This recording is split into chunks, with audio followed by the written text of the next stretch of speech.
আমাদের ইসলাম শাশ্বতই ধর্ম। ইসলাম ধর্ম আমাদেরকে মানুষকে কল্যাণের পথে আহ্বান করবার জন্য আমাদেরকে নির্দেশ দিয়েছে। ভালো কাজে উৎসাহ দিতে বলেছে, মন্দ কাজে মানুষকে নিরুৎসাহিত করতে বলা হয়েছে। ওয়া ইদা আসাবাহু খায়রুন হান্নাতা, মানুষ যদি কোনো ভালো কাজ করে তাকে উৎসাহ উদ্দীপনা দিবে। এটাই হলো খুব স্বাভাবিক ইসলামের একটা নীতি।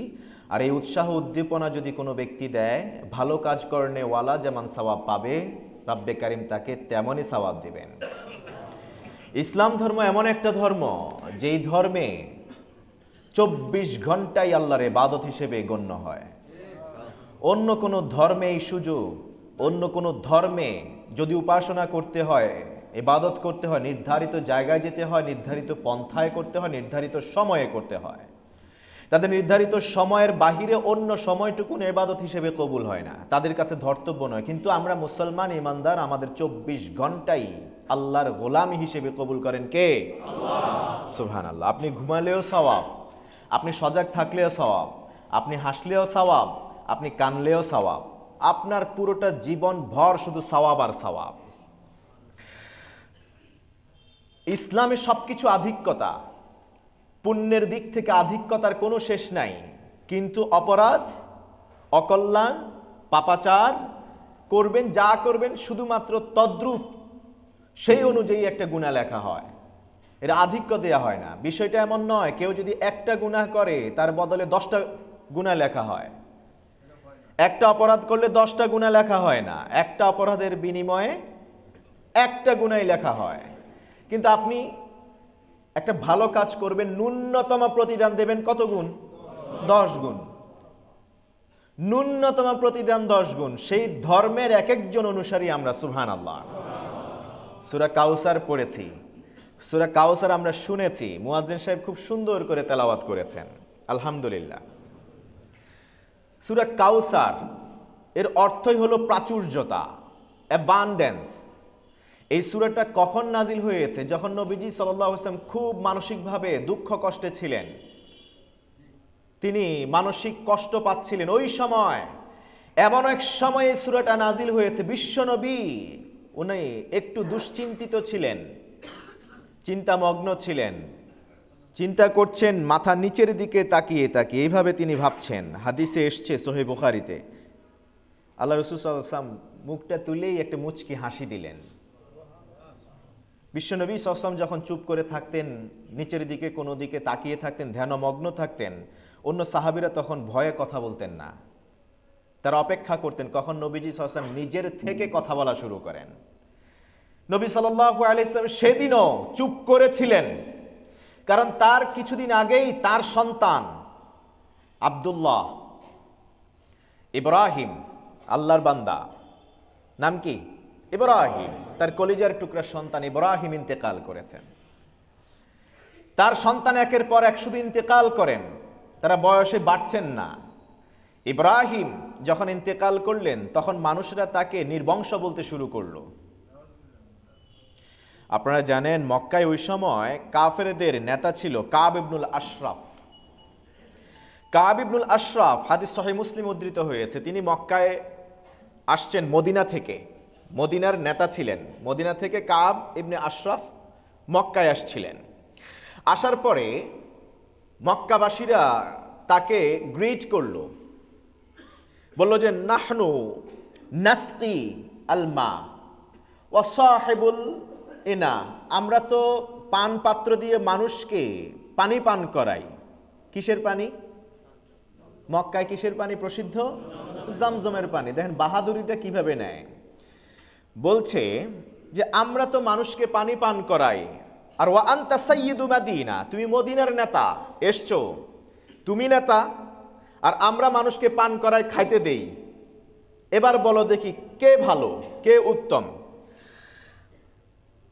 ফানাহনু খায়রুন আম হাদাস সাম্বুর আল মুনতাবার মিন কওমি, নাকি এই যে আব্দুল্লাহর পুত্র মুহাম্মদ নতুন ধর্ম তৈরি করেছে, সৃজন করেছে, নিজেকে নবী বলে দাবি করে, তো লাভ হবে কি?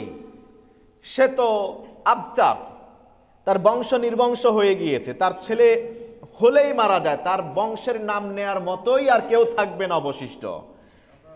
তুমি মদিনার নেতা, আমরা মক্কার, আর এই মোহাম্মদ দাবি করে সে উত্তম, তাহলে আমাদেরকে বলো দেখি উত্তম কে? তখন কাব ইবনুল আশরাফ তিনি বললেন, বাল আনতুম খায়রুম মিনহু, না না না না, বরং তোমরা মক্কাবাসী যারা আছো তোমরাই তার চেয়ে শ্রেষ্ঠ। ওয়া হুয়া আবতার ইন্না শানিয়াকা হুয়াল, সে তো নির্বংশ, তার ছেলে মারা গেছে, একটা বাচ্চাও বাঁচছে না, অতএব তার নাম জপার মতো বংশ পরম্পরায় আর কেউ থাকবে না। নবীজি সাল্লাল্লাহু আলাইহি ওয়াসাল্লাম এই কথা বলে এত বেশি কষ্ট পেয়েছেন, এই কথা শুনে আল্লাহ রাসূল সাল্লাল্লাহু আলাইহি ওয়াসাল্লাম নিচের দিকে তাকিয়েছিলেন দীর্ঘক্ষণ। সাহাবীগণ চারপাশে অপেক্ষা করছেন। নবীজি সাল্লাল্লাহু আলাইহি ওয়াসাল্লাম হঠাৎ মাথা উপরের দিকে তুললেন, হঠাৎ মাথা উপরের দিকে তুলে সুম্মা রাফা রাসাহু মুতাবাসসিমান, মুচকি হেসে দিলেন। সুবহানাল্লাহ কইবেন। নবীজি সাল্লাল্লাহু আলাইহি ওয়াসাল্লাম একটু আগে যার চেহারা পর্যন্ত লাল হয়ে গিয়েছিল, কষ্ট পাচ্ছিলেন, মাথা নিচুর দিকে দিয়ে আল্লাহর কাছে সুপর্দ করলেন, সেই নবী কিছুক্ষণ পরেই মাথা উপরের দিকে তুলে তিনি মুচকি হাসছেন। নিশ্চয়ই সামথিং হ্যাজ অলরেডি হ্যাপেন্ড, কিছু একটা তো ঘটে গেছে। সাহাবীগণ এবার রহস্য উদ্ঘাটন করবেন, জিজ্ঞেস করলেন, মা আদহাকা ইয়া রাসূলুল্লাহ, মা আদহাকা ইয়া রাসূলুল্লাহ, ইয়া রাসূলুল্লাহ সাল্লাল্লাহু আলাইহি ওয়াসাল্লাম, আপনি কেন হাসছেন আমাদেরকে একটু বলুন। নবী সাল্লাল্লাহু আলাইহি ওয়াসাল্লাম বললেন, উনজিলাত আলাইয়া আনিফান সূরা, ও আমার সাহাবীরা, এই মাত্র তোমরা বসে আছো, টেরে পাও নাই, তোমরা বসে আছো, এই মাত্র জিবরিল এসেছিলেন, এই মাত্র আমার কাছে একটা সূরা নিয়ে আগমন করেছেন। এই সূরা একসময় আল্লাহ রাসূল সাল্লাল্লাহু আলাইহি ওয়াসাল্লাম নবুয়তের প্রথম দিকে কোনো কিছু, যেমন ধরেন ইকরা বিসমি রাব্বিকাল্লাযী খালাক, জিবরিল বললেন, ইয়া রাসূলুল্লাহ ইকরা, তিনি বললেন, মা আনা বিকারি, আমি পড়তে পারি না। সুবহানাল্লাহ। ধরে এক চাপ দিলেন, তাওয়াজ্জুহ দিলেন, দেওয়ার পরে কি হয়ে গেল, ফটফট ফটফট করে 5 আয়াত বলে দিয়েছেন। এরপরে নবুয়তের প্রথম দিকে আল্লাহ রসুল কোনো সূরা, কোনো আয়াত নাজিল হলে মুখস্থ রাখার জন্য তিনি বারবার আওড়াইতেন, এটাকে উচ্চারণ করতেন। রব্বে করিম তাকায় দেখলেন তার প্রিয় হাবিবের কত না কষ্ট হয়। আপনার আমার বাচ্চারা এই যে জিপিএ 5 পেয়েছে এখন, আলহামদুলিল্লাহ, যাদের সন্তান জিপিএ 5 পেয়েছে বা উত্তীর্ণ হয়েছে, অন্যদের সবাইকেই মোবারকবাদ। এরাই জিপিএ 5 পাওয়ার জন্য কত কষ্ট করেছে, আপনাদের কি মায়া লাগছে না? আহারে, আমার বাচ্চাটা দিনে রাতে কত কষ্ট করে। যখন নবীজি সাল্লাল্লাহু আলাইহি ওয়াসাল্লামের কাছে জিবরিল আসতেন, কোনো সূরা, কোনো আয়াত কিংবা আয়াতের অংশ নিয়ে, সূরার অর্ধেক নিয়ে আসতেন, আল্লাহ রাসূল সাল্লাল্লাহু আলাইহি ওয়াসাল্লাম তখন এটাকে আওড়াইতেন বেশি বেশি মুখস্থ রাখবার জন্য। রব্বে কারীম আরশে আজিম থেকে তাকায় দেখেন তার বন্ধুর কতই কষ্ট হয়। তো বন্ধু হিসেবে এটা সহ্য করবেন কিভাবে? তিনি বললেন, লা তুহাররিক বিহি লিসানাকা লিতাআজালা বি, নবী হে, তাড়াহুড়ো করে এত মুখস্থ করা, জিহ্বা নাড়ার কোনো দরকার নাই।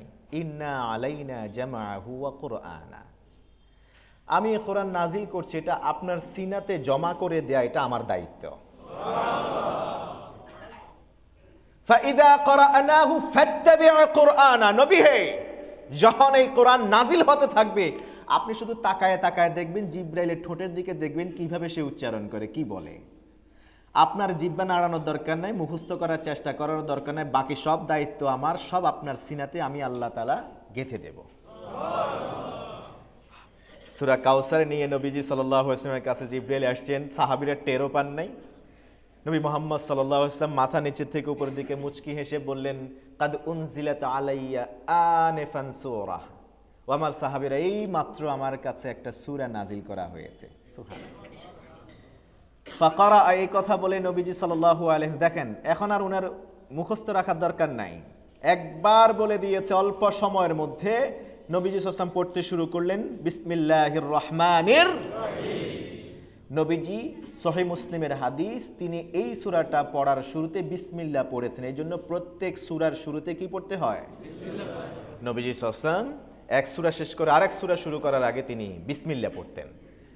তো বিসমিল্লাহির রহমানির রহিম, ইন্না আ'তাইনা কাল কাউসার ফাসাল্লি লিরাব্বিকা ওয়ানহার ইন্না শানিআকা হুয়াল আবতার। কোরআনের সবচেয়ে সংক্ষিপ্ত সূরা, এর চেয়ে সংক্ষিপ্ত আর কোনো মুজাজ কোনো সূরা নাই। এই সূরাটি মহাগ্রন্থ আল কোরআনের 108তম সূরা। এই সূরাটি অবতীর্ণ হয়েছে কোথায়? এই ঘটনাটা কোথাকার বলছিলাম? মক্কার ঘটনা। মক্কায় অবতীর্ণ হয়েছে। কততম সূরা? এই সূরাতে 3টি আয়াত আছে। কয়টি আয়াত? 3টি আয়াত আছে। এক রাকাত সালাত বিশুদ্ধ হবার জন্য কমপক্ষে কয় আয়াত পড়তে হয়? 3 আয়াত। তাহলে এর চেয়ে ছোট, এর চেয়ে সংক্ষিপ্ত আর কোন সূরা কোরআনে কেউ যদি বলে কোরআনের সবচেয়ে সংক্ষিপ্ত সূরা কোনটি? সূরাতুল, কিন্তু নাম দিয়েছেন কি? ফিহে নাজরুন। সবচেয়ে সংক্ষিপ্ত সূরা নাম হলো কাউসার। কাউসার শব্দের অর্থ হলো অ্যাবান্ডেন্স, মানে প্রচুর, প্রাচুর্যতা। কাউসার নাউফাল অনুযায়ী আসছে। কাউসার নাউফাল, ওয়ারাকা ইবনু নাউফালের কথা শুনেছেন। নাউফালের মতো কাউসার। এই কাউসার কাসরুন থেকে যখন কাউসার এই ফরম্যাটে আসে, কাওয়ায়েদের দিকে আমরা না গেলাম, এই ফরম্যাটে যখন আসবে এর অর্থ হবে প্রচুর, যার কোনো শেষ নাই। কোরআনের সবচেয়ে সংক্ষিপ্ত সূরা নাম দিয়েছেন কি? আল্লাহ তাআলার হিকমা দেখেন, আল্লাহ তাআলার হিকমা। সূরার সবচেয়ে সংক্ষিপ্ত, সবচেয়ে ছোট নাম হলো বড়। নাম কি? সবচেয়ে বেশি প্রাচুর্যতা, কাউসার। নবী সাল্লাল্লাহু আলাইহি ওয়াসাল্লাম এই সূরাটা তেলাওয়াত করলেন। এই সূরাতে কয়টি আয়াত আছে? কোথায় অবতীর্ণ? এই সূরা কততম সূরা? 108তম সূরা। এই সূরাতে আরবি 29টি অক্ষরের 10টি অক্ষর ব্যবহৃত হয় নাই। এই সূরাতে আরবি অক্ষর যেগুলি 10টি বাদ দিয়ে বাকি যে 19টি আছে, ওই 19টি এই সূরাতে 19টি অক্ষর আছে। এই 19টি অক্ষর, এর মধ্যে 10টি অক্ষর রিপিট হয়েছে একাধিকবার। এই সূরার প্রতিটি আয়াতে 10টি করে অক্ষর, 10টি করে অক্ষর আছে। ইন্না আ'তাইনা 10 10 10 10। আপনারা জানেন সূরা কাউসার, এটা হলো চ্যালেঞ্জের অন্যতম একটা হাতিয়ার ছিল বিশ্বনবী মুহাম্মদুর রাসূলুল্লাহ। বিশ্বনবী সাল্লাল্লাহু মুচকি হেসে সাহাবীদেরকে বললেন, ও আমার সাহাবীরা, এই মাত্র আমার কাছে একটা সূরা নাজিল হয়েছে। বিসমিল্লাহ বলে সূরা কাউসার পড়ে শেষ করলেন। এরপরে তিনি কাউসার শব্দের ব্যাখ্যা করলেন। ও আমার সাহাবীরা, মুচকি হাসার পিছনের রহস্য যেন তেন নয়। তোমরা কি জানো মাল কাউসার? কাউসারটা কি তোমরা কি জানো? সাহাবীগণের একটা আদত ছিল, অভ্যাস ছিল, তারা যদি জানতেনও কোনো প্রশ্নের জবাব, নবীজি সাল্লাল্লাহু আলাইহি ওয়াসাল্লাম যখন জিজ্ঞেস করতেন তখন তারা সব আল্লাহ আল্লাহ রসুলের কাছে ন্যস্ত করে দিতেন। কিন্তু আল্লাহ রসুল সাল্লাল্লাহু আলাইহি ওয়াসাল্লাম যখন সত্যি সত্যি কারো কাছ থেকে ফিডব্যাক চাইতেন, জবাব জানতে চাইতেন, তখন সাহাবীরা বুঝতে পারতেন তার চাহনি দেখে, প্রশ্নের ঢং দেখে বুঝতে পারতেন, ধরন দেখে বুঝতে পারতেন। তখন তারা চেষ্টা করতেন জবাব দেওয়ার জন্য। যেমন সহিহ মুসলিমে হাদিস এসছে, নবীজি সাল্লাল্লাহু আলাইহি ওয়াসাল্লাম বললেন, এমন একটা গাছ আছে যেই গাছের পাতা ঝরে পড়ে না কখনো, যেই গাছের আগা থেকে গোড়া পর্যন্ত সব মানুষের কল্যাণে আসে, সব কিছুই ফেলে দেয়া যায় না, ওই গাছের নাম কি? তখন সাহাবীরা এক একজনে এক এক নাম বলা শুরু করেছিলেন, কারণ তারা জানতেন আল্লাহ রসুল এই প্রশ্নের ফিডব্যাক জানতে চেয়েছেন। ওই গাছটা কি গাছ? সুবহানাল্লাহ। আপনারা পারেন, ওই সময় আবু বকর, ওমর থেকে অনেকেই পারেন নাই। কিন্তু আব্দুল্লাহ ইবনে ওমর রাদিয়াল্লাহু তাআলা ছোট হয়ে বেয়াদবি হবে, মুরব্বীদের সামনে এটা বলা ঠিক হবে না, আমার আব্বা জবাব দিতে পারেন নাই। তারপরে নবীজির কি বলা হয়, শ্বশুর এক থেকে আরেক দিক থেকে বন্ধু আবু বকর সিদ্দিক, তিনিও জবাব দিতে পারেন নাই। এত বড় বড় মুরব্বীরা বসে থাকতে তারা জবাব দিতে পারেন নাই। এখন আমি জেনেও যদি এটা বলি মুরব্বীদের লজ্জা হবে, তাই তিনি বলেন নাই। ওমর ইবনে খাত্তাব রাদিয়াল্লাহু তাআলা যাবার সময়, দরবার থেকে যাবার সময় তার ছেলে বলতেছেন, আব্বাজান আমি তো এই প্রশ্নের উত্তর জানতাম, কিন্তু আপনারা কেউ বলেন নাই, পারেন নাই। ওমর বললেন, কেন তুমি বললে না? যদি তুমি বলতে তাহলে তো আমার একটু কি সম্মানটা কি হতো। স্বাভাবিকভাবে আমরা আমাদের সন্তানদেরকে নিয়ে বলি না, আমার সন্তান, ওই যে একটু আগে একজনে বলছে যে আমার সন্তান জিপিএ 5 পাইছে, ফোন করে জানে না, একটু গর্বের বিষয়, এটা আনন্দের বিষয়।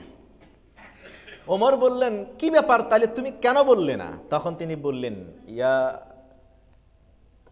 সাহেব রাসূলিল্লাহ, হে আল্লাহর রসুলের সঙ্গী আমার বাবা, সেখানে আপনারা মুরব্বী শ্রেণীর মানুষেরা বসা ছিলেন, আমি যদি বলতে যেতাম এটা কি হয়ে যেত, বেয়াদবি হয়ে যেত, বিধায় আমি চুপ রেখেছি, চুপ থেকেছি।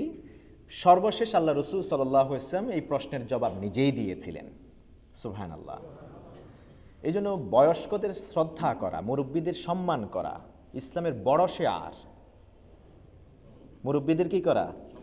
আমাদের সমাজে কিন্তু মুরব্বী দুই ধরনের, কেউ বয়সে বড়, কেউ জ্ঞানে বড়। সমস্যাটা বেজে যায় এই জায়গায়, বুঝবেন আপনার ঘরেও এই সমস্যা আছে। আপনার ছেলে আপনার ছেলের ডিগ্রিতে বেশি, পড়াশোনায় বেশি ভালো, আপনি বয়সে বড়, মানে এখানে কেউ কেউরে ছাড় দিতে চায় না। হামচুনি মান ডাঙ্গনিস, হামচে বড়া কোন হ্যায়, দুইজনেই এরকমই ভাবে, আমি বয়সে বড়, তুই আমারও সমীহ করে চল। ছেলেও বলে, আমি এত বড় ডিগ্রিধারী, হ্যাঁ আমাকে সমীহ করে চলেন। বড়দের সম্মান এটা খুব গুরুত্বপূর্ণ, ছোটদের স্নেহ করা, যদি এটা না করে সেই মুসলমান নয়, প্রকৃত ইমানদার নয়। নবীজি সাল্লাল্লাহু আলাইহি ওয়াসাল্লাম বলেছেন, মানলাম ইয়ারহাম সাগীরানা ওয়ালাম ইউআক্কির কাবীরানা ফালাইসা মিন্না। এরকম আমি ঘটনাটা কার কাছে যেন বলেছিলাম কোন দিন, নবীজি সাল্লাল্লাহু আলাইহি ওয়াসাল্লামের চেয়ে 2 বছরের বড় ছিলেন তার চাচা আব্বাস রাদিয়াল্লাহু তাআলা। নবীজির চেয়ে কয় বছরের বয়স? 2 বছরের বড় ছিলেন। আব্বাস রাদিয়াল্লাহু তাআলাকে একদিন কোনো একজন এসে জিজ্ঞেস করলেন, ইয়া আব্বাস, আপনি বড় নাকি মুহাম্মদ বড়? কথা বুঝেন নাই? আপনি বড় নাকি মুহাম্মদ কে বড়? আমরা হইলে কি জবাব দিতাম? চাচা বড়। তিনি খুব ট্যাক্টফুলি জবাব দিলেন, হুয়া আকবারু মিন্নি ওয়া আনা আসান্নু মিন। হুয়া আকবারু মিন্নি ওয়া আনা আসান্নু মিনহু। প্রশ্নের জবাব চাও? শোনো তাইলে, মুহাম্মদ সাল্লাল্লাহু তিনি আমার চেয়ে বড়, কিন্তু আমি তার চেয়ে বয়স্ক। আমি তার চেয়ে বয়স্ক, তিনি আমার চেয়ে বড়। তবে বয়সে আব্বাস চাচা বড়, কিন্তু জ্ঞানের কারণে, এলেমের কারণে, নবুয়তের কারণে তিনি কোনোদিন নিজের ভাতিজার নাম ধরে ডাকেন নাই, ভাতিজা বলে ডাকেন নাই, সবসময় ইয়া রাসূলুল্লাহ বলে ডেকেছেন, সবসময় রাসূলুল্লাহ বলে সম্বোধন করেছেন। এই জন্যই তো সবার প্রশ্ন জাগলো, 2 বছরের বড় হয়ে কোনোদিন নাম ডাকে না, নাম ধরে ডাকে না, তাহলে বড়টা কে? সন্দেহ জাগলো। তিনি বললেন, তিনি আমার চেয়ে বড়, আমি তার চেয়ে বয়স্ক। সুবহানাল্লাহ। এটা হলো আমাদের ধর্মের বিউটি, আমাদের ধর্মের সৌন্দর্য, পরস্পরকে সম্মান দিয়ে কথা বলা। আপনি অন্যকে রেসপেক্ট শো করলে সেও বাধ্য হবে আপনাকে সম্মান দিতে। আপনি কাউকে অপমান করলে, কাউকে তুচ্ছ তাচ্ছিল্য করলে, হিস্ট্রি রিপিটস ইটসেলফ, এটা আপনার কাছেই আসবে ফিরে। নবী মুহাম্মদ সাল্লাল্লাহু আলাইহি ওয়াসাল্লাম সাহাবীদেরকে বললেন, আতাদরুনা মাল কাউসার। এটা যেন তেন কাউসার নয়, ছোট মনে করছো, এই 3টা আয়াত সম্বলিত সবচেয়ে ছোট ভাবছো। শোনো শোনো কাউসারটা কি। সাহাবীরা বললেন, ইয়া রাসূলুল্লাহ, আল্লাহু ওয়া রাসূলুহু আ'লাম, আল্লাহ এবং তার রাসূলই ভালো জানেন কাউসারটা কি। নবীজি সাল্লাল্লাহু আলাইহি ওয়াসাল্লাম বললেন, ফাইন্নাহু নাহরুন। কাউসারটা হলো এমন একটা নদী, ওয়াদানিহি রাব্বি আযজা ওয়া জাল্লা, যেই নদীটার মালিক রব্বে কারীম আমাকে বানিয়ে দিয়েছেন, আমাকে এই নদীর মালিক বানিয়ে দিয়েছেন।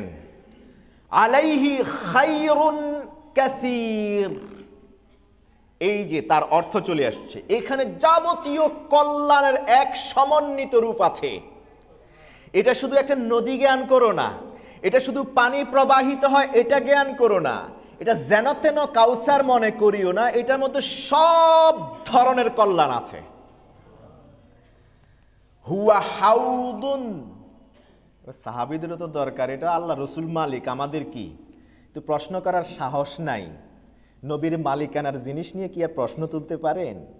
নবীজি সাল্লাল্লাহু আলাইহি ওয়াসাল্লাম তাদেরকে হতাশ করেন নাই, এবার তিনি বলছেন হুয়া হাউদুন, এটা হচ্ছে হাউজ। তারিদু আলাইহি উম্মতি ইয়াউমাল কিয়ামাহ, সুবহানাল্লাহ কইবেন না? এটা এমন একটা হাউস, যেই হাউসে আমার সব উম্মত এই পানিতে নামবে, এই পানির পাত্র থেকে পানি পান করবে। সাহাবীদের মনে মনে কারো কারো প্রশ্ন জাগলো, হায় হায়, এত লক্ষ কোটি উম্মত জান্নাতে, জান্নাতে 3 কাতারের 2 কাতারে হবে উম্মতে মুহাম্মাদি, আর 1 কাতার বাকি সব নবীর উম্মত। তাহলে এত উম্মত, সূরাটাও ছোট, কাউসার ছোট্ট একটা শব্দ, নহরটা না হয় আর কত বড়ই হবে, আর এত লক্ষ কোটি জান্নাতের 2/3 মানুষ কি করে এখান থেকে পানি পান করে? এটা কি আমরা আমাদের জামানায় চিন্তা করি তাবলিগের মাঠ আর কি, ইস্তেমার মাঠ, কথা বোঝেন নাই? বা বড় বড় মাহফিল যেগুলি হয় সেখানে ওয়াশরুমের অবস্থায় ওইখানে গিয়ে দেখলে বোঝা যায় যে কাহিনীটা কি, ঠিক নেই? নিজের পালা আসতে আসতে আসতে হয়তো এদিকে ঘটনা ঘটে গেছে। এটা এইরকম না তো, এটা এইরকম না। নবী সাল্লাল্লাহু আলাইহি ওয়াসাল্লাম তখন তিনি বললেন, তিনি তো সাহাবীদের অন্তরের বিষয় তিনি বুঝতেন, জানিয়ে দিতেন কে? আল্লাহ। তিনি বললেন চিন্তা কারণ নাই, চিন্তার কোনো কারণ নাই, তুমিও বাদ যাবা না, তুমিও বাদ যাবা না। আনিয়াতুহু আদাদুন নুজুম, আল্লাহু আকবার কইবেন না?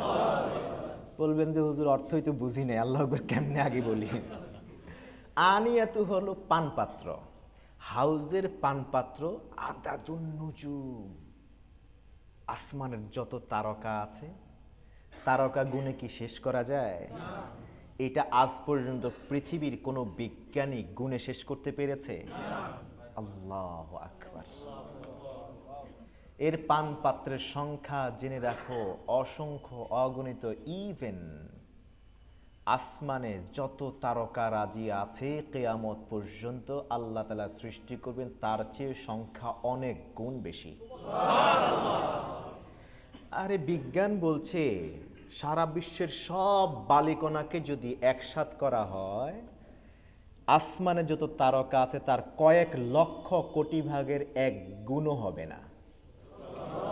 সারা বিশ্বের সব বালিকণাকে যদি একসাথ করে কাউন্ট করা হয়, আসমানের সব নক্ষত্ররাজিকে কয়েক লক্ষ গুণে ভাগ করলে 1 ভাগও হবে না। তাহলে এই পানপাত্র, সুবহানাল্লাহ, এই পানপাত্র এমন পানীয় যেই পানি মান শারিবা মিনহু লা ইয়াজমাউ আবাদা হাত্তা ইয়াদখুলাল জান্নাহ। এই কাউসার থেকে, হাউস থেকে যেই ব্যক্তি একবার পানি পান করবে, হাসরের ময়দানে যত লক্ষ কোটি বছর যাক না কেন, জাহান্নামের আগুন যত দাউ দাউ করে জ্বলুক না কেন, সূর্য মাথার যত কাছেই আসুক না কেন, তার জীবনে জান্নাতে যাওয়ার আগ পর্যন্ত আর তৃষ্ণা পাবেই না। নবীজি সাল্লাল্লাহু আলাইহি ওয়াসাল্লাম বললেন আলাইহি খায়রুন কাসীর। এর ছোট মনে করিও না, এটা যেন তেন কাউসার নয়। এই কাউসার এটা একটা নদী, প্রবাহমান, এর পানপাত্র আসমানের তারকার চেয়েও বেশি। একবার যে এখান থেকে পান করবে আর জান্নাতে যাওয়ার আগে, অতএব এখান থেকে বোঝা যায় কাউসারের পানি সেই সৌভাগ্যবানের কপালেই আছে যে সৌভাগ্যবান জান্নাতি হবে। জান্নাতি বিনা অন্য কেউ এই কাউসার থেকে পানি পান করতে পারবে না। এবার নবীজি সাল্লাল্লাহু আলাইহি ওয়াসাল্লাম, ইসলাম হলো আল ঈমানু বাইনাল খাউফি ওয়ার রাজা। আল ঈমানু বাইনাল খাউফি, শুধু আশা শুধু ভালোবাসা এ দিয়ে জীবন চলে না, মাঝে মাঝে একটু ভয়, দুরাশা, দুশ্চিন্তাও থাকতে হয়। শুধু আলো দিয়ে আপনি আলোর মর্ম বুঝবেন না, অন্ধকার দরকার আলোকে বুঝার জন্যে। শুধু জ্ঞানী যদি থাকতো এই পৃথিবীতে, জ্ঞানের কোনো কদরই থাকতো না। মূর্খরা আছে, অশিক্ষিত, ইলিটারেট, আনএডুকেটেড যারা আছে, তাদের কারণে আজকে জ্ঞানীদের এত মর্যাদা। তাই নবীজি মুহাম্মদুর রাসূলুল্লাহ সাল্লাল্লাহু আলাইহি ওয়াসাল্লাম শুধু শুভ সংবাদ দেন নাই, পাশাপাশি কিছু দুঃসংবাদও দিয়েছেন। তিনি বললেন, আমার একদল উম্মত যাদেরকে আমি নিজ হাতে পানি পান। সবচেয়ে মজার বিষয় হলো এখানে, আল্লাহু আকবার, আমরা আজকে পানি পান করানোকে খুব তুচ্ছ একটা আমল মনে করি, খুব তুচ্ছ আমল মনে করি, এবং আমরা কাউকে পানি পান করাতে চাইও না, তাই না? আমি মনে করি যে অনেকের চেয়ে হোটেলের সার্ভিস বয় যারা আছে না, এটা অনেক ভালো, ইভেন আমার চেয়েও ভালো। যারা অন্তত পক্ষে পানি দেওয়ার দায়িত্বে আছে, গ্লাসটা সুন্দর করে ধুয়ে এক গ্লাস পানি তো আপনার আমার সামনে দেয়। পানি পান করানো যে এত মর্যাদার। বিশ্বনবী সাল্লাল্লাহু আলাইহি ওয়াসাল্লামের একটা নাম হচ্ছে সাকিউল কাউসার। সাকিউল কাউসার, তিনি উম্মতকে নিজের হাতে পান করতে দেওয়ার আগে নিজের হাতে নহর থেকে পানি নিবেন, পান পাত্রে তুলে, এরপর আল্লাহ রাসূল সাল্লাল্লাহু আলাইহি ওয়াসাল্লাম নিজে তাকে তার হাতে দেবেন। পেয়ালাতে নবী নিজে পানি নিবেন, পানি নেওয়ার পরে নিজের উম্মতকে তিনি পান করাবেন। এই জন্য সাকিউল কাউসার হলো কাউসারের পানি পান করনেওয়ালা, যিনি করাবেন তাকে সাকি বলা হয়, ইসমে ফাইলের সিগা। পানি পান করানো কত মর্যাদার। নবীজি সাল্লাল্লাহু আলাইহি ওয়াসাল্লাম একে একে করে পানি পান করাচ্ছেন উম্মতদেরকে, আর তারা পরিতৃপ্ত হয়ে একটু খেয়ে আর চাহিদা নাই পানি পান করার। যাও এবার তোমরা, এর মধ্যে ৭০,০০০ বিনা হিসেবে জান্নাতে, ৭০,০০০ বিনা হিসেবে জান্নাতে। প্রত্যেক সংখ্যার সাথে, প্রতিজনের সাথে যদি খালি ৭০ জন হয়, জান্নাতের কদ্দুর ভরবে বলেন তো দেখি? ৭০,০০০ মানে কি খালি আসলে গুনে গুনে ৭০,০০০? সর্বশেষ যে জান্নাতে যাবে পৃথিবীর 10টা পৃথিবীর সমান। তাহলে এই বিশাল জান্নাত আল্লাহ কি খালি ৭০,০০০ দিয়ে আগে ভরবেন? কথা বুঝে না। জান্নাতে তো বিশাল জান্নাত, ৭০,০০০ই শুধু বিনা হিসেবে জান্নাতে যাবে না। উলামায়ে কেরাম ব্যাখ্যা করেছেন, ওই ৭০,০০০-এর প্রতি জনের সাথে আবার ৭০,০০০ আছে। এভাবে করে করে করে রব্বে কারীম একদলকে পাঠায় দিবেন জান্নাতে। আর কারো হিসাব যদি নেওয়া লাগে, তারাও যারা পান করেছে, ultimately they will enter into জান্নাহ, আই মিন প্যারাডাইস। তারা হাসরের ময়দানে যাবে তো যাবে, মজাতেই আছে তারা ওখানে, কোনো টেনশন নাই। কারণ কি? কাউসার আছে। আপনি ধরেন এমন এক অবস্থা আল্লাহ তাআলা তৈরি করে দিবেন হাসরের ময়দানে, এসি, নাতিশীতোষ্ণ হবে, নাতিশীতোষ্ণ, না গরম না ঠান্ডা। তো এইভাবে দাঁড়ায় থাকলে কি সমস্যা আছে? এবং যারাই কাউসার পান করবে তাদের হিসাব খুব বেশি দীর্ঘ হবে না। সুবহানাল্লাহ। নবীজি সাল্লাল্লাহু আলাইহি ওয়াসাল্লাম বলছেন, হাদিস সহিহ মুসলিমে উদ্ধৃত হয়েছে, আমি পান করাচ্ছি, দূর থেকে তাকায় দেখছি আমার একদল উম্মত পথ হারায় ফেলছে। সবাই এখানে পানি পান করছে, আমার উম্মত ওই দিকে চলে যাচ্ছে। আমি আমার উম্মতদেরকে ডাকবো, এদিকে আসো, তাআলিলাই। দৌড়ায় তারা এদিকে আসবে, সাথে সাথে দেয়াল দিয়ে দিবে। সাথে সাথে কি দেয়া হবে? আটকে গেল। নবীজি সাল্লাল্লাহু আলাইহি ওয়াসাল্লাম কষ্ট পাবেন, কি ব্যাপার জিজ্ঞেস করবেন। তখন ফেরেশতারা বলবেন, ইয়া রাসূলুল্লাহ আনতা কুলতা ইন্নাহুম মিন উম্মাতিক। নবী সাল্লাল্লাহু আলাইহি ওয়াসাল্লাম যখন দেখবেন তাদেরকে অবরুদ্ধ করে দেয়া হয়েছে, আসতে দেয়া হচ্ছে না, আল্লাহ রাসূল সাল্লাল্লাহু আলাইহি ওয়াসাল্লাম ওই সময় ফেরেশতাদেরকে বলবেন, এরা আমার উম্মত, আমি ওদেরকে চিনেছি, আমার উম্মতদেরকে আসতে দাও। আল্লাহু আকবার। ভিআইপি পাস দিয়ে দাও, ওদেরকে আসতে দাও। ফেরেশতারা বলবেন, ইয়া রাসূলুল্লাহ, আপনি বলেছেন এরা আপনার উম্মত, আমরাও বলি ইন্নাহু মিন উম্মাতিক, এরা আপনার উম্মত। মা তাদরি, মা আহদাসাত বা'দাক। কিন্তু আপনি জানেন না আপনার এই উম্মতগুলি আপনার ইন্তেকালের পরে দ্বীনের মধ্যে কত নতুনত্ব তারা তৈরি করেছে, কত বিদআত কাজ করেছে। একটা মাত্র অপরাধের কারণে আপনি আপনার উম্মতদেরকে চিনেছেন, কিন্তু আপনার এই ক্ষেত্রে বেদাতীদের ক্ষেত্রে আপনার সুপারিশ, আপনার কোনো অ্যাপ্লিকেশন আল্লাহ তাআলা কবুল করবেন। হাশরের ময়দানে তিন শ্রেণীর মানুষের কোনো রেহাই নাই। এক হলো কাফের মুশরিক আলাদা, দুই হলো বেদাতি, তিন হলো মুনাফিক। বেদাতি কাফের মুশরিকের তো কোনো কথাই নাই। বেদাতি নিজেদের জীবনটা শেষ করে গেছে ভালো ভালো কাজ করে। ভালো কাজ কি তাদের চোখে?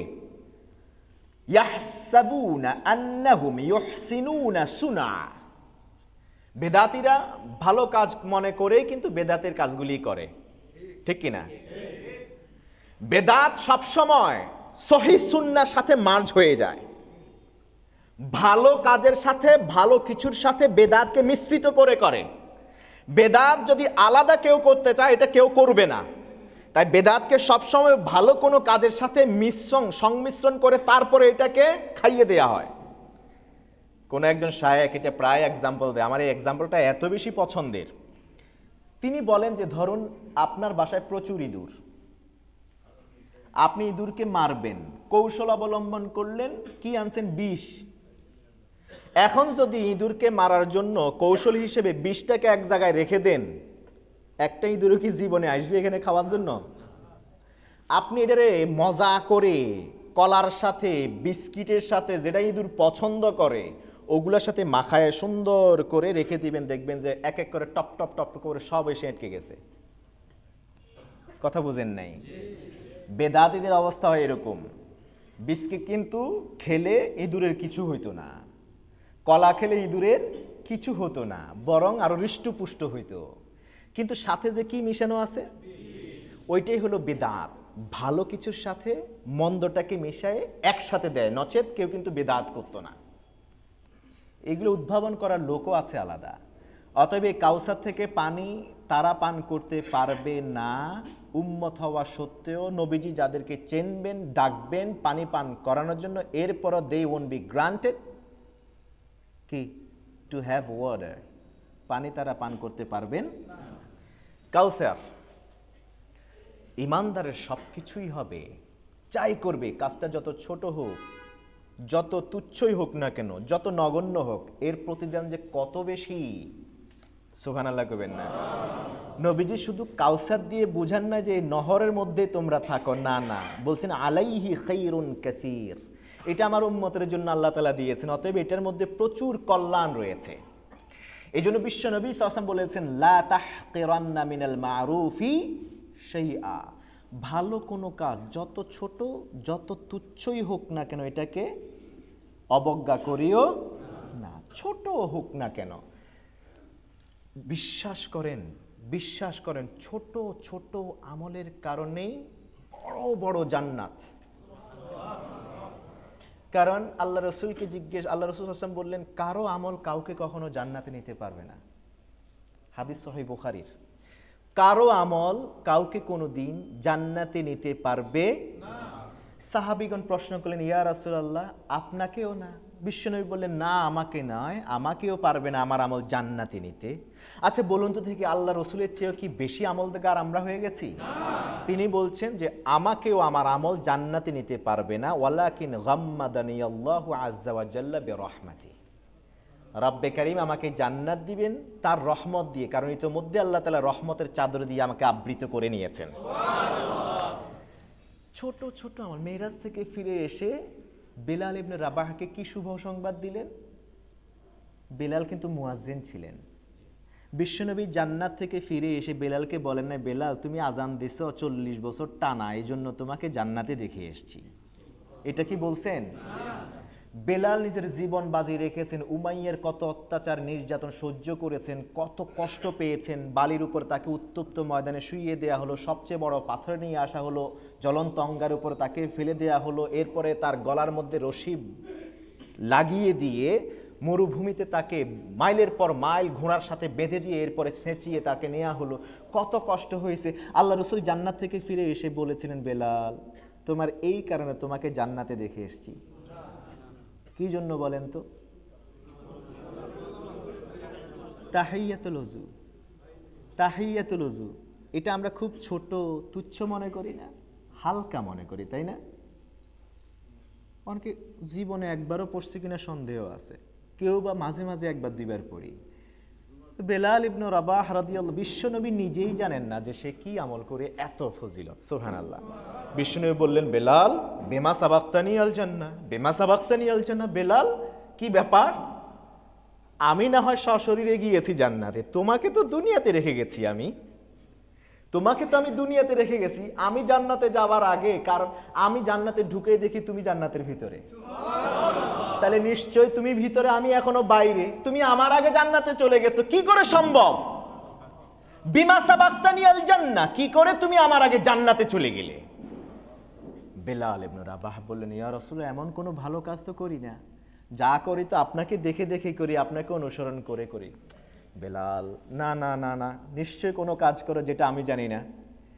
বেলাল বলল, ইয়া রাসূলুল্লাহ, যখনই আমি ওযু করি তখনই আমি 2 রাকাত নামাজ পড়ি। বিশ্বনবী তখন ইকরার করলেন, স্বীকৃতি দিলেন, তোমার এই 2 রাকাত নামাজে তোমাকে আমার আগে জান্নাতে পাঠিয়ে দিয়েছে। ছোট না আমলটা, ছোট না? সামি আল্লাহু লিমান হামিদা, কি বলি আমরা? এটা কোথায় পড়ি? সালাতে পড়ি। সামি আল্লাহু লিমান, অর্থ কি? হ্যাঁ, আই মাশাআল্লাহ, আলেম কাবীর, বলুন বলুন। সামিআ, শুনেছেন, আল্লাহু, আল্লাহ, কে শুনেছেন? যে তার প্রশংসা করেছে, তার প্রশংসা বাক্য শুনেছেন কে? অলরেডি শুনে ফেলছেন, সুবহানাল্লাহ। এরপর আমরা আল্লাহু আকবার কইয়া কি? জি, কেন জিনি আর কিছু নাই, নিয়ে নে রব্বানা লাকাল হামদ। কেউ একটু পর্যন্ত পড়ার অপেক্ষা করে, এরপরে ধাম করে কে যাইতে তো হবে নাকি? ওমা 4G 5G স্পিড আছে না, সামি আল্লাহ আল্লাহ আছে না, কিন্তু দাঁড়ায় রব্বানা ওয়ালাকাল হামদ হামদান কাসীরান তাইয়িবান। নবীজি নামাজে দাঁড়ালেন, পিছন থেকে আওয়াজ শুনলেন, তাকায় দেখলেন আল্লাহ তাআলা দেখায় দিয়েছেন 30 জনের বেশি ফেরেশতা প্রতিযোগিতা করছেন সওয়াব লেখার জন্য। কয়জনের বেশি? 30 জনের বেশি ফেরেশতা প্রতিযোগিতায় লিপ্ত হয়েছেন সওয়াব লেখার জন্য। তো কাহিনীটা কি? আল্লাহ রাসূল সাল্লাল্লাহু আলাইহি ওয়াসাল্লাম দেখলেন যে নিজেও নামাজ পড়ছেন, কিন্তু তার জন্য তো এরকম হচ্ছে না, অন্য কারোর জন্য হচ্ছে না। একজনের জন্য শুধু 30 জন প্রতি, আমি লিখবো, আমি লিখবো, আমাকে দাও, আমি লিখবো, আমি লিখবো। ঠিক আছে, সবাই মিলে লেখ। চিন্তা করা যায়, প্রতিযোগিতা দিয়েছে তার সওয়াব লেখার জন্য। নবীজি সালাম ফিরে বললেন যে আজকে সালাতে কে অতিরিক্ত দোয়া পড়েছো কে? মহা মুশকিল তো, কেউ তো কথা বলে না ভয়ে, না জানি কি হয়। যদি বলি যে আমি পড়ছি, তো বিপদ সব আমার উপরেই পড়বে, তোমার কান্ডারি করতে কইস কেডা? টেনশনে আছে না এখনো? কেউ জবাব দেয় না। তিনি বলেন মালকারি, জবাব নাই। 3rd টাইম মালকারি, জবাব নাই। বিশ্বনবী এখানে আবার একটু ইয়া রাখছেন, একটু গরম ভাষায় জিগাইলেন আর কি, দেখি করে কি উম্মতে, সাহাবী করে কি। কেউ জবাব দেয় না। নবীজি এবার মুচকি হেসে বললেন, বলো দেখি, আমি জিজ্ঞেস করছি কে পড়েছ? একজন কাজুমুজু করে দাঁড়ান, ইয়া রাসূলুল্লাহ আনা কারাত। মাযা কারাত, কি পড়ছো? রব্বানা ওয়ালাকাল হামদ হামদান কাসীরান তাইয়িবান। নবীজি সাল্লাল্লাহু আলাইহি ওয়াসাল্লাম তখন সাক্ষী দিলেন, আমি নিজে দেখেছি তোমার এই সওয়াব লেখার জন্য 30 জনের বেশি ফেরেশতা। খুব বড় আমল মনে হয় এটা, না? ছোট ছোট ছোট ছোট কাজ করি, ছোট ছোট। ইয়া রাব্বি লাকাল হামদু কামা ইয়ামবাগি লিজালালি ওয়াজহিক ওয়া আযীমি সুলতান। আমাকে ওই দিন কে যেন একজন প্রশ্ন করছে, হুজুর আপনি প্রতি জুমায় সব অনেক খতিবি দেখি অনেক কথা বলে, অনেক কিছু বলে, খুতবার সময় আপনি সব সময় একটাই খালি বাজনা বাজাইতেই থাকেন, কোনটা? আপনি কি আর কিছু পারেন না? শেষে কয় কি আপনি কি আর কিছু পারেন না? আমি বলছি না, আমি এর বাইরে আর কিছু পারি না। তো তবে আমি যেটা পড়ি এটা আমি একা পড়ি না, এটা আমার মুসল্লিদেরকে নিয়ে পড়ি, কারণ আমি চাই যে আমার এই মসজিদের মুসল্লিদেরকে সাথে নিয়ে একসাথে আবার জান্নাতে দেখা হোক। আমি জানি এর মর্যাদা কি। ইয়া রব্বি লাকাল হামদু কামা ইয়ামবাগি লিজালালি। ফেরেশতাগণ সওয়াব লেখা বন্ধ করে দিলেন, বন্ধ করে দিয়ে আরশে আজিম পর্যন্ত পৌঁছায় গেলেন। রব্বে কারীমকে বলছেন, ইয়া রব্বি ইন্না আবদাকা কাদ ক্বালা মাকালাতান, আপনার অমুক বান্দা এমন এক কথাই বলছে, এটা সওয়াব কি লিখতে হবে? আমরা জানি না কত সওয়াব লিখবো, আপনি আমাদেরকে বলুন সওয়াব কি লেখা হতে পারে। সুবহানাল্লাহ। মানে স্বাভাবিকভাবে 10 গুণ, 700 গুণ, 70,000 গুণ, 7 লক্ষ গুণ, বাড়ি বাড়ি যত মন চায় লিখতে পারত, কিন্তু এটা এত বেশি ওয়েটফুল একটা দোয়া বান্দা করেছে, তার কত সওয়াব এটা ফেরেশতারা পর্যন্ত জানে না। জিজ্ঞাসা আল্লাহ তাআলার কাছে করতে গেলেন, এখন তো আমরা হয়রান হয়ে গেছি, কি সওয়াব লিখব? এর আগে তো এই দোয়া আর শুনি নাই। আচ্ছা, রব্বে কারীম কি এটা শুনেন নাই, জানেন নাই কি বান্দা কি পড়ছেন? আল্লাহ আবার শুনতে চাইলেন, মা কালা আবদি ইয়া মালাইকাতি, ও আমার ফেরেশতারা বলো দেখি আমার বান্দা কি পড়ছে, আমাকে একবার শোনাও। মানে রব্বে কারীমের এই দোয়াটা এত বেশি পছন্দ হয়েছে, আল্লাহ তাআলা এটা আবার শুনতে তার ইচ্ছা জেগেছে। সুবহানাল্লাহ। হাদিসের রিওয়ায়াতে এসেছে, অথচ আল্লাহ তাআলা হুয়া আ'লামু বিহ, তিনি তো জানেন বান্দা কি পড়েছেন, কিন্তু তার কাছে এই শোনাটা এত মধুর ভালো লেগেছে, আবার শুনতে চেয়েছেন। ফেরেশতারা বললেন, ইয়া রাব্বি ইন্না আবদাকা কাদ ক্বালা মাকালাতান রাব্বানা লাকাল হামদ আল্লাহুম্মা লাকাল হামদু, কি যেন? ইয়া রাব্বি লাকাল হামদু কামা ইয়ামবাগি লিজালালি ওয়াজহিক ওয়া আযীমি সুলতানিক। আল্লাহ তাআলা বললেন, ও আমার ফেরেশতারা যাও, সওয়াব লিখতে থাকো, কিয়ামত পর্যন্ত লিখবে, কিয়ামত হয়ে যাবে, লেখা বন্ধ করবে না। তখন বন্ধ করবে যখন আমি আমার বান্দার সাথে সরাসরি সাক্ষাৎ করে আমি নিজের হাতে তাকে প্রতিদান দেব। এটা খুব কঠিন কাজ না? খুব বড় সড় অনেক আয়োজন করে এই দোয়াটা পড়তে হয়। লা তাহকিরান্না মিনাল মারুফি শাইআ। গতকালকে কোনো আরব্য সাহিত্যিকের একটা গল্প পড়ছিলাম, তিনি একটা গল্প কত সুন্দর করে লিখেছেন। একজন মানুষ মৃত্যু শয্যায়, কষ্ট হইতেছে আপনাদের? একজন মানুষ মৃত্যু শয্যায় 3টা নিঃশ্বাস নিয়ে দুনিয়া থেকে চলে গেলেন। প্রথমে তার হুঁশ ফিরে আসলো, বড় করে এক নিঃশ্বাস ফেললেন, এরপরে তিনি সেখানে বললেন, ইয়া লাইতা কানা জাদিদা, ইয়া লাইতা কানা জাদিদা। একবার বললেন, বললে আবার তিনি হুঁশ হারায় ফেললেন, আবার জ্ঞান ফিরে পেলেন। আছেন তো আপনারা এখানে? কষ্ট হইতেছে? দ্বিতীয়বার আবার জ্ঞান ফিরে পেলেন, আবার একই কথাই বললেন, ইয়া লাইতা কানা বাঈদা। এবার একটু চেঞ্জ করেছেন, ইয়া লাইতা কানা বাঈদা। আবার বেহুশ, আবার জ্ঞান ফিরে পেলেন, আবার তিনি ডেকে বলছেন, ইয়া লাইতা কানা জামিলা, ইয়া লাইতা কানা জামিলা। আবার বেহুশ, আবার হুশ ফিরে আসলো, ওই শেষবারেই ইন্তেকাল করলেন, মালাকুল মউত রূহ নিয়ে চলে গেল। তাদের এলাকার সবচেয়ে বড় আলেম যিনি ছিলেন, তার কাছে গিয়ে বলা হলো যে এই যে কথাগুলি 3বার জ্ঞান ফিরে পাওয়ার পর তিনি বললেন, এগুলোর অর্থ খুব বেশি ভালো না।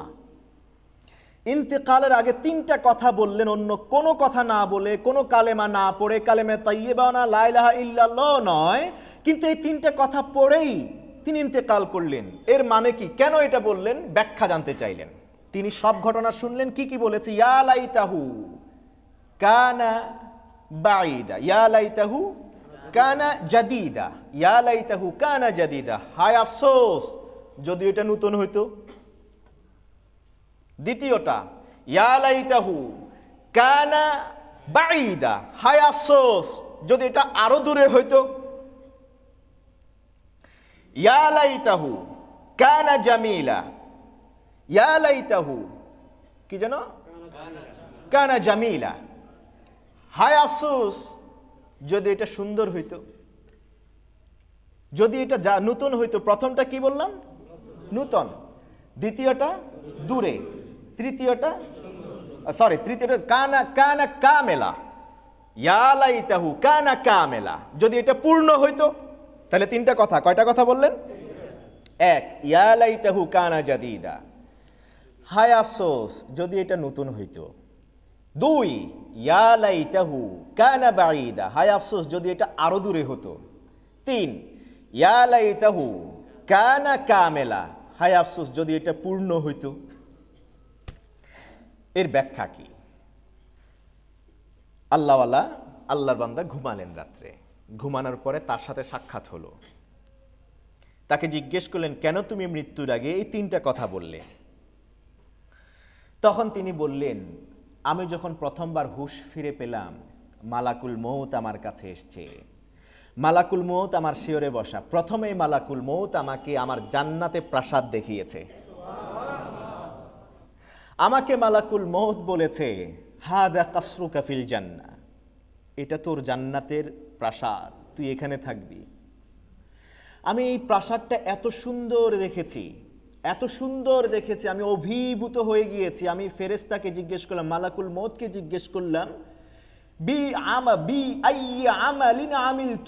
কোন আমলের কারণে আমাকে এই প্রতিদানটা দেয়া হচ্ছে? কোন আমলের বদৌলতে আমাকে এটা দেয়া হচ্ছে? মালাকুল মউত আমাকে বলল, তুমি যে একদিন, কয়দিন? একাধিক দিন নয়, শীতের সময় একদিন তুমি নিজে নতুন জামা পরেছ, এর উপর একটা পুরাতন জামা গায়ে দিয়েছ। ভিতরে নতুন জামা, উপরে আরেকটা পুরাতন জামা পরেছ। তুমি নির্জন রাস্তা দিয়ে হেঁটে যাচ্ছিলে, ওই সময় একজন মুসাফিরকে দেখতে পেলে রাস্তার ধারে সে অপেক্ষা করছিল। শীতে সে কনকনে, শীতে সে কাঁপছিল। তুমি তো নিয়ত করেই নতুনের উপরে পুরাতনটা গায়ে দিয়েছ। তুমি কোনো একটা অনুষ্ঠানে যাচ্ছিলে, পুরানটা গায়ে দিয়েছিল। পথে যদি কোনো একজন বস্ত্রহীনকে পেয়ে থাকি, তাহলে আমার উপরের পুরান কাপড়টা তাকে দান করে দেব। তুমি সেই দিন তাকে, ওই অভাবীকে, বস্ত্রহীনকে পুরাতন কাপড়টা দান করে দিয়েছ বিধায় আজকে জান্নাতে আল্লাহ তাআলা তোমার জন্য প্রাসাদ মঞ্জুর করেছেন।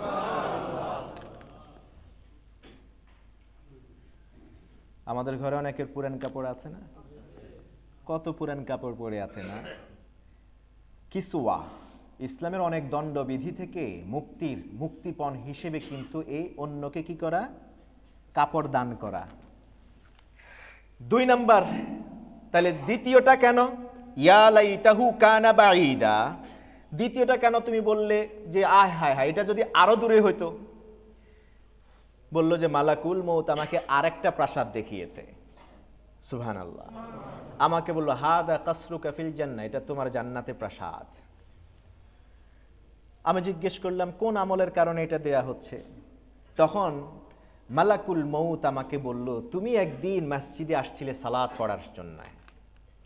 কোনো একজন অসুস্থ পীড়িত মানুষকে দেখলে সে রাস্তা দূরে থাকার কারণে, মসজিদ দূরে থাকার কারণে তার আসতে কষ্ট হচ্ছে, রাস্তার এক পাশে সে বসে অবস্থান গ্রহণ করেছিল। সে নিজে একটু স্বস্তি পেয়ে তারপরে আবার রওনা করবে, কিন্তু জামাতের সময় চলে এসছে, তুমি তাকে ধরে কোলে করে তুমি নিয়ে আসছো তাকে মসজিদে। বললো যে এই জায়গাটা তো খুবই কম ছিল, জায়গাটা তো খুবই কম ছিল, অল্প একটু জায়গা তো তাকে আমি কোলে করে নিয়েছি। বললো যে অল্প জায়গা হলেও তোমাকে এর বিনিময়ে আল্লাহ তাআলা এই জান্নাতে প্রাসাদ দিয়েছেন। তাই আমি তখন মনে মনে ভাবলাম, হায় হায় রাস্তা যদি আরো দূরে হইতো, তাহলে প্রাসাদটা কেমন হইতো আমার জন্য। আগেরটা বললো যদি আমি আমার নতুন কাপড়টা দান করে দিতাম, যদি ওইটা নতুন হইতো নতুনটা দিতাম, পুরানটা আমি পড়তাম, তাহলে জান্নাতে এখন কি পেতাম। তৃতীয়টা কেন করলে, কেন বললে ইয়া লাইতাহু কানা কামিলা, হায় আফসোস যদি এটা পুরোটাই হইতো। কেন বললে? মালাকুল মউত আমাকে আরেকটা প্রাসাদ দেখিয়েছে জান্নাতে, এটাও তোর। আপনি মনে মনে ভাবতেছেন পাইছেন আপনি উল্টা পাল্টা, জান্নাতে তো প্রাসাদ পাইছে কই? তো 10টা পৃথিবী আপনি সবচেয়ে ছোট যে মানের 10টা পৃথিবীর সমান এই পৃথিবীকে এমনি পড়ে থাকবে নাকি? ঘরবাড়ি থাকবে না ওইখানে? ধরেন না আজকে সকালবেলায় এই প্রাসাদে, দুপুরে ওই প্রাসাদে, এর পরের দিন ওই প্রাসাদে, এইভাবে করে আজীবন যদি শেষ করে যে জান্নাতুল ফেরদাউসে থাকে, তার কি প্রাসাদ গুণে শেষ করতে পারবে? এতই না আমার আল্লাহ তাআলা এত কৃপণ নাকি? নাকি দিলে কমে যাবে?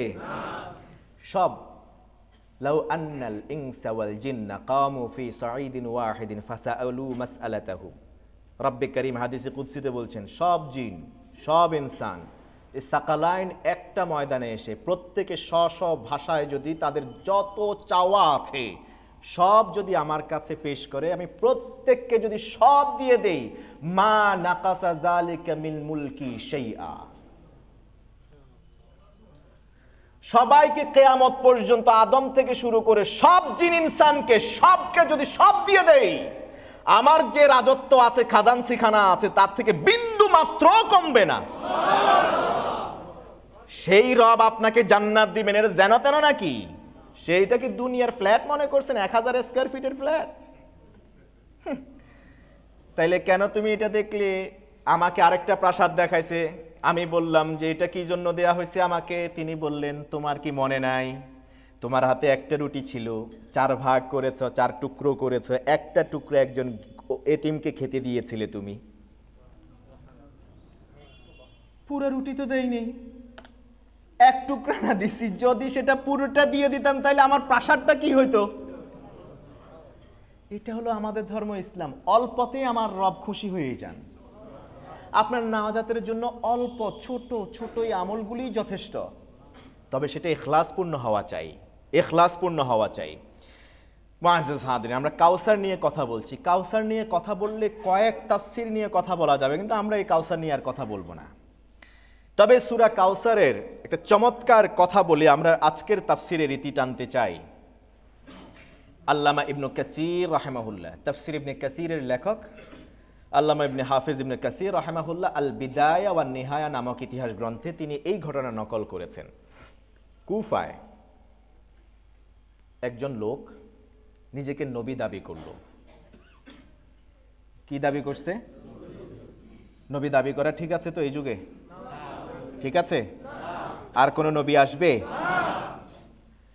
সর্বশেষ ও চূড়ান্ত নবীকে নবী মুহাম্মদুর রাসূলুল্লাহ নিজেকে নবী দাবি করলো। ওই সময়কার শাসন ক্ষমতা ছিল খালিদ ইবনে আব্দুল্লাহর হাতে। তাকে বললেন যে ডেকে নিয়ে আসো, ধরে নিয়ে আসছে। এই তুমি নাকি নবী হইছো? বলল যে হ্যাঁ আমি তো নবী হইছি। এটা কোন গ্রন্থ থেকে বলছি? আল বিদায়া। তুমি নাকি নবী হইছো? হ্যাঁ। তো প্রমাণ কি বলো? তোমার মা আলামাতু নবুওয়াতিক, তোমার নবুয়তের দলিল কি তুমি যে নবী হইছ?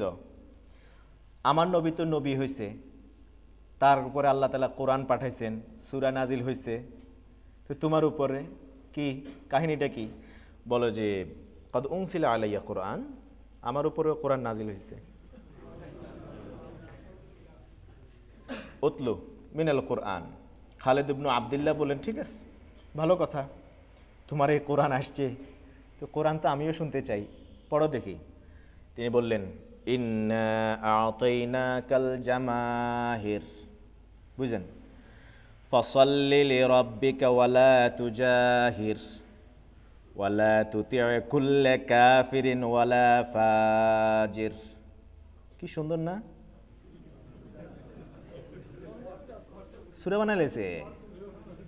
হ্যাঁ, ইন্না আ'তাইনাকাল জামাহির ফাসাল্লি লিরাব্বিকা ওয়ালা তুজাহির ওয়ালা তুতি' কুল্লা কাফিরিন ওয়ালা ফাজির। কি সুন্দর! আমরা পড়ি কি ইন্না আ'তাইনা ফাসাল্লি লিরাব্বিকা, ইন্না শানিআকা, এরকম কিন্তু বিশ্বনবী সাল্লাল্লাহু আলাইহি ওয়াসাল্লামের আমলেও হয়েছিল।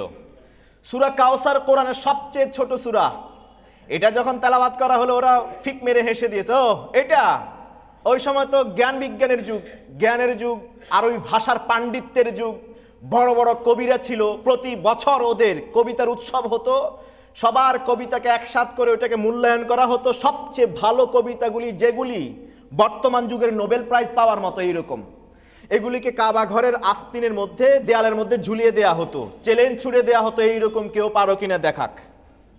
যখন কোরআনের এই সূরা নাজিল হলো, এটাকে কাবা ঘরের দেয়ালে ঝুলিয়ে দেয়া হলো, ওয়া ইন কুনতুম ফি রাইবিম মিম্মা নাযালনা আলা আবদিনা ফাআতু বিসূরাতিন মিন মিসলিহি ওয়াদউ শুহাদাআম মিন দুনিল্লাহি ইন কুনতুম সাদিকিন।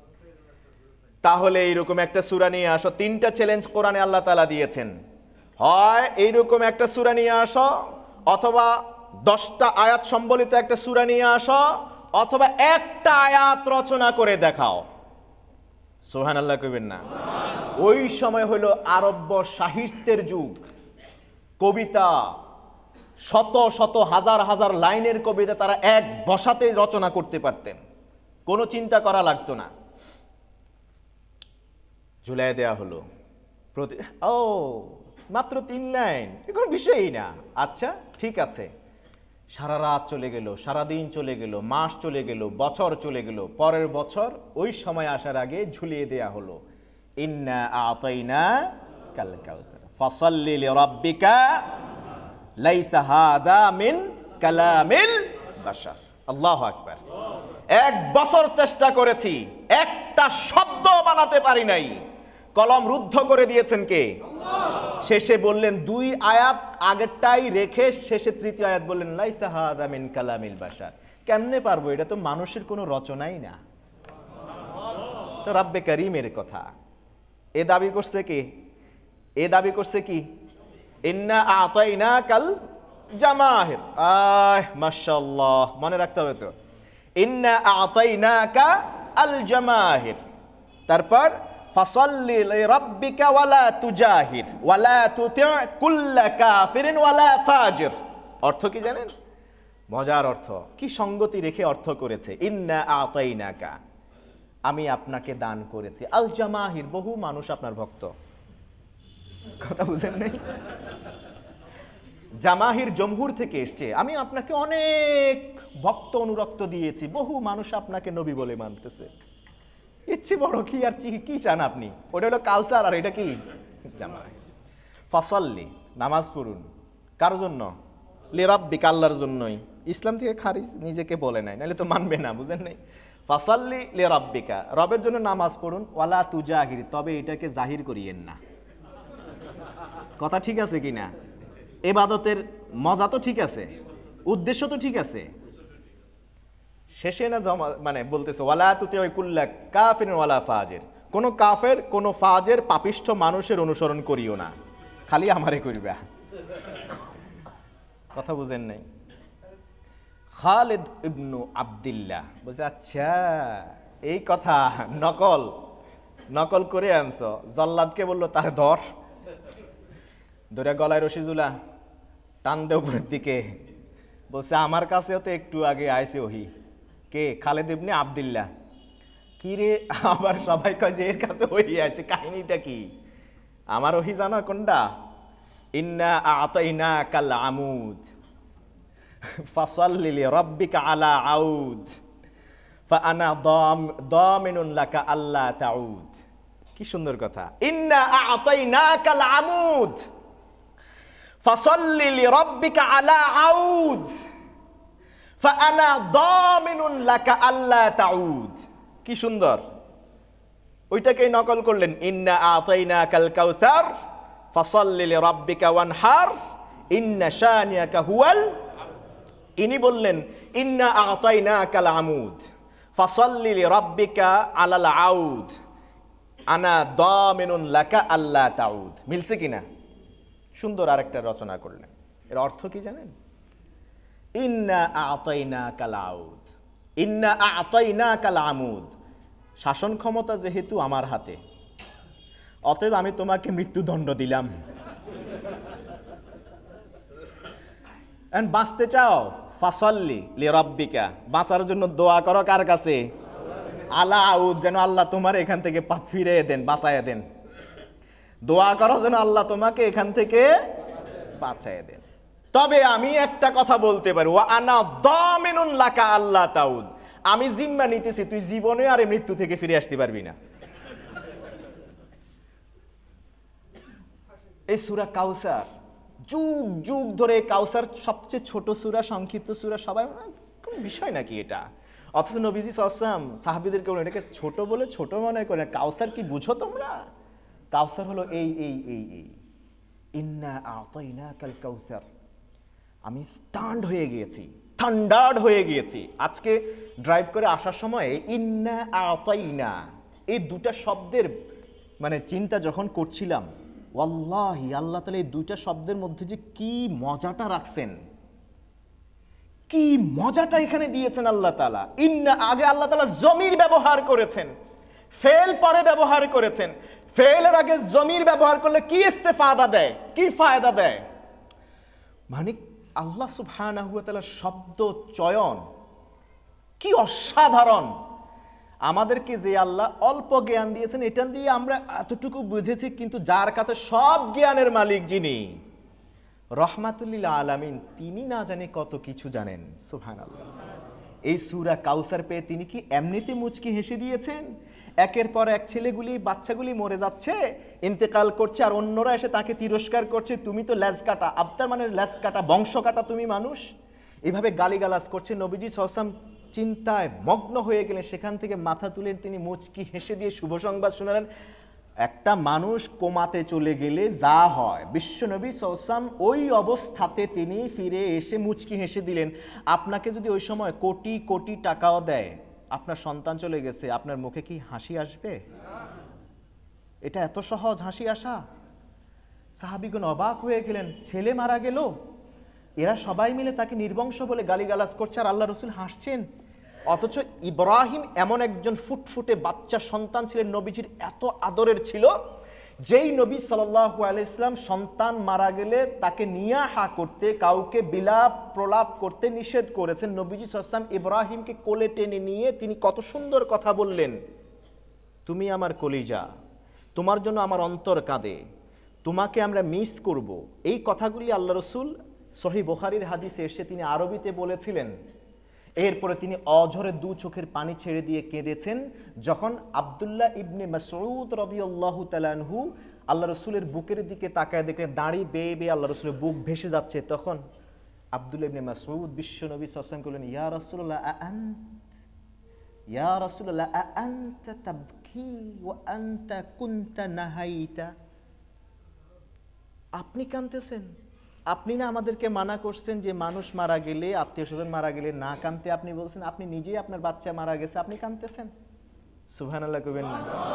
নবী কতটা ব্যথা পেয়েছেন, ওই ব্যথা আবার দেশ থেকে নিজের এলাকার মানুষ এবং বাহিরের মানুষ এসে ঘন ঘটা করে আয়োজন করে সবাই কি বলছে, নির্বংশ, লেজ কাটা, উত্তরাধিকারী নাই, নাউজুবিল্লাহি মিন যালিক। ওই সময় যদি এই পরিস্থিতিতে আমি আপনি পড়তাম, যত কোটি টাকা দেখ, হাসতাম? আল্লাহ রাসূল হাসছেন। এই সূরাটা সেই সূরা, এই সূরাটা সেই সূরা, সূরাতুল, আমরা শেষ করব আজকে। এই সূরার নাম কি? এই সূরার নাম কি? এই সূরার অর্থ কি? প্রাচুর্য। এই সূরার অর্থ কি? প্রাচুর্যতা। এই সূরা কোথায় অবতীর্ণ হয়েছে? এই সূরায় কয়টি আয়াত আছে? এই সূরা কততম সূরা? 108তম সূরা। এই সূরাতে আরবি কয়টি অক্ষর একদম উল্লেখই হয় নাই? কয়টি অক্ষর রিপিট হয়েছে? প্রতিটি আয়াতে কয়টি অক্ষর আছে? রিপিটেশন বাদ দিলে কয়টি অক্ষর? রিপিটেশন বাদ দিলে প্রত্যেকটা আয়াতে 10টি করে অক্ষর আছে। 3 10 এই ব্যাখ্যা আমরা আরেক সময় ইনশাআল্লাহ আশা করি আগামী তাফসিরে বলবার চেষ্টা করব। সুবহানাকাল্লাহুম্মা বিহামদিক আশহাদু আল্লা ইলাহা ইল্লা আনতা আস্তাগফিরুকা ওয়া আতুবু ইলাইক। ওয়া আসসালামু আলাইকুম ওয়া রাহমাতুল্লাহি ওয়া বারাকাতুহু। নববর্ষ